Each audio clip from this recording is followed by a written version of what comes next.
नेभिः शृणुयाम देवः भद्रं पश्येमाक्षभिर्यजत्राः स्थिरैरङ्गैस्तुष्टवागुंसस्तनुभिर्वशेमहि देवहितं जदायुः। प्रसंग है त्रिपुरा रहस्य के अंतर्गत दत्तात्रेय भगवान और परशुराम जी का परस्पर संवाद, विचार अविचार का फल का वर्णन।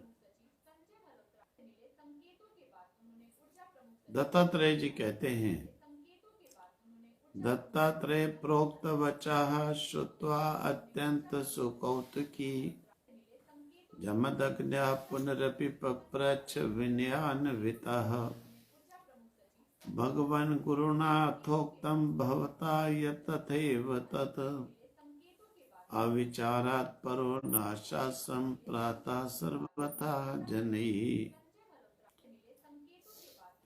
दत्तात्रेय भगवान की बातें सुनकर परशुराम जी महाराज को बहुत कौतूहल हुआ और विनय पूर्वक दत्तात्रेय भगवान को पुनः प्रश्न किया, हे गुरुदेव, जो आपने कहा है ये सब ठीक बातें कही हैं कि विचार के कारण कितनों का जो है कल्याण हुआ, अविचार के कारण कितनों को मुसीबत में पड़ना पड़ा। और विचार से उनका कल्याण हो सकता है और फिर विचार का मूल जो महात्म्य श्रवण ही है,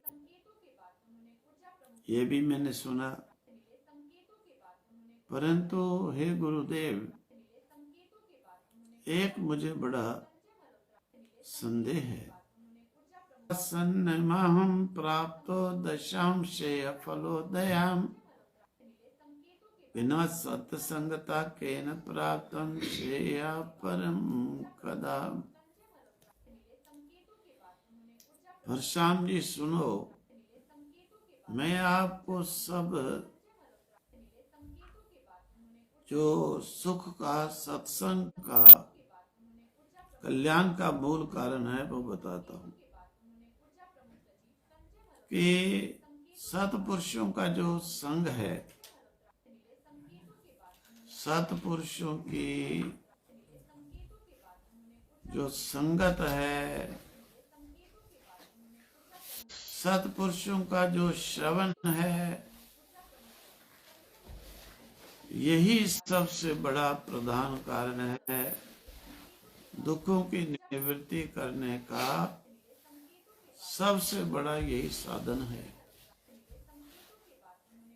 बिना सत्संगता केन प्राप्तं श्रेया परम कदा लोके यादृशं संगम यो या प्राप्नोति मानवा। परशुराम जी, बात यह है, तुमको भी संत शिरोमणि महात्मा संवर्त मुनि अवधूत का संग होने के कारण ही ये कल्याणकारक विचार प्राप्त हुआ। इस प्रकार से श्रेय रूप फल देने वाली, प्राप्त कराने वाली दशा हुई। संत समागम होने पर अवश्य ही जो है सुख प्राप्त होता है और ये सत्संगति सुख प्रदान करने वाली होती है। बिना सत्संग के भला कहीं बताओ कि किसी को भी परम श्रेय की प्राप्ति हुई हो? कभी भी नहीं। इसमें संदेह नहीं है कि लोक में भी जैसा जैसा संग करता है वैसे वैसे ही उसकी भी स्थिति होती है। क्योंकि संगात संजायते कामा, कामात् क्रोधो विजायते, क्रोधात् बुद्धिनाशा, बुद्धिनाशात् प्रणश्यति। संग से ही व्यक्ति की कामना उत्पन्न होती है। जैसा संग करता है वैसी कामना उत्पन्न होती है। जैसी कामना होती है वैसा ही वो हो जाता है। कामना की पूर्ति नहीं होती है तो क्रोध के रूप में बदल जाती है। जब क्रोध होता है तो बुद्धि का नाश हो जाता है। क्या करना है क्या नहीं करना है ये डिसीजन लेने में भूल जाता है। और फिर बुद्धि नाशात् प्रणश्यति, जिस व्यक्ति की बुद्धि ही नहीं है तो उसका नाश ही होता है, उसका कभी सुधार नहीं होता है। और जैसा संग प्राप्त होता है ठीक वैसा ही फल मिलता है। परशुराम जी, इस विषय में मैं आपको एक प्रसंग सुनाता हूं, एक आख्यायिका सुनाता हूं। वहां पर उनमें से हेमचूड़ किसी तपस्वियों के आश्रम में जा पहुंचा और वह बड़ा ही रमणीय आश्रम था। वहां पर केले, खजूर, बड़े सुंदर फलों से लदे हुए वृक्ष, पुष्पों से लदे हुए पुष्प वृक्ष वहां की शोभा बढ़ा रहे थे।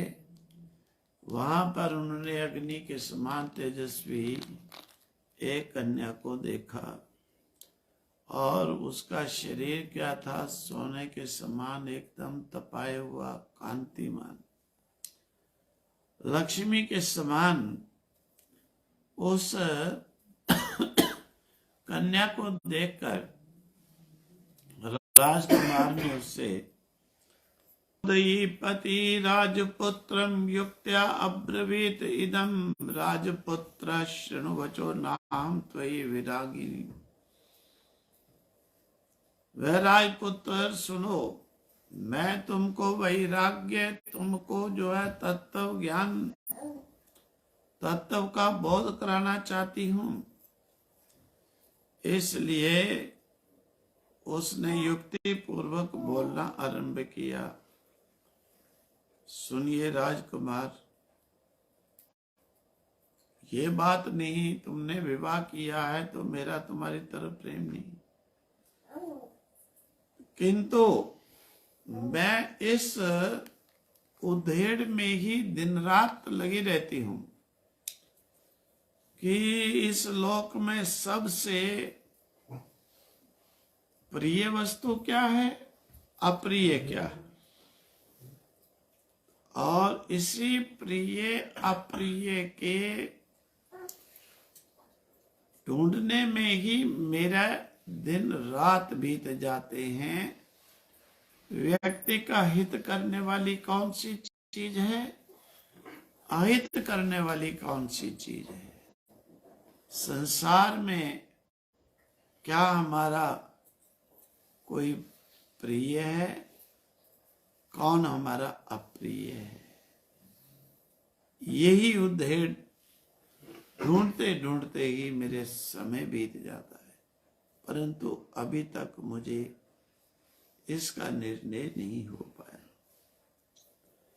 तो इसीलिए फिर आगे मैं चाहती हूं कि तुझे